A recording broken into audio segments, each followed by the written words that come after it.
नमस्कार, स्वागत है आप सभी का एफएम के डिजिटल प्लेटफॉर्म में। मैं हूं आपके साथ सुनील चौहान। रक्षा मंत्रालय ने भारतीय वायुसेना के लिए रूस से S-400 एयर डिफेंस सिस्टम की अतिरिक्त बैटरी खरीदने की मंजूरी दी है। रक्षा मंत्रालय का डिफेंस एडजेशन काउंसिल DAC की आज एक अहम बैठक हुई, जिसमें रक्षा मंत्रालय की ओर से इस प्रस्ताव को हरी झंडी दी गई। रक्षा मंत्री राजनाथ सिंह की अध्यक्षता में शुक्रवार 27 मार्च को रक्षा अधिग्रहण परिषद DAC की अहम बैठक में करीब 2,38,000 करोड़ रुपए की लागत की कई तरह के हथियार और विमानों की खरीद के प्रस्ताव को मंजूरी दी गई।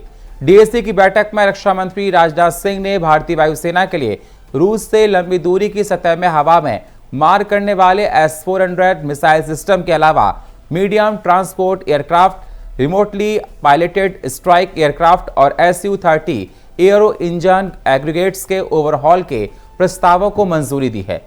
भारतीय वायुसेना के साथ साथ इस बैठक में भारतीय सेना के जरूरतों के मद्देनजर भी कई हथियारों की खरीद को मंजूरी दी गई है।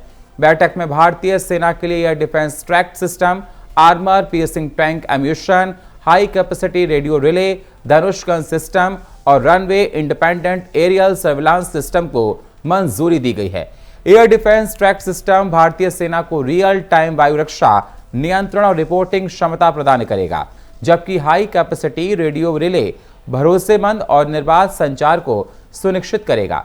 इसके साथ धनुष गन सिस्टम सेना की आर्टिलरी क्षमता को बढ़ाएगा, जिससे भारतीय सेना सभी तरह के इलाकों में लंबी दूरी तक पूरी सटीकता के साथ अपने निशाने पर भेज सकेगा।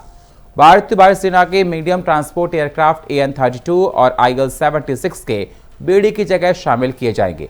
इससे वायुसेना के रणनीतिक, सामरिक और ऑपरेशनल एयरलिफ्ट की जरूरतों को पूरा किया जाएगा, जबकि रिमोटली पायलटेड एयरक्राफ्ट आक्रामक जवाबी कार्रवाई के साथ कोऑर्डिनेटर एयर ऑपरेशंस को अंजाम देने में क्षमता बढ़ाएगी।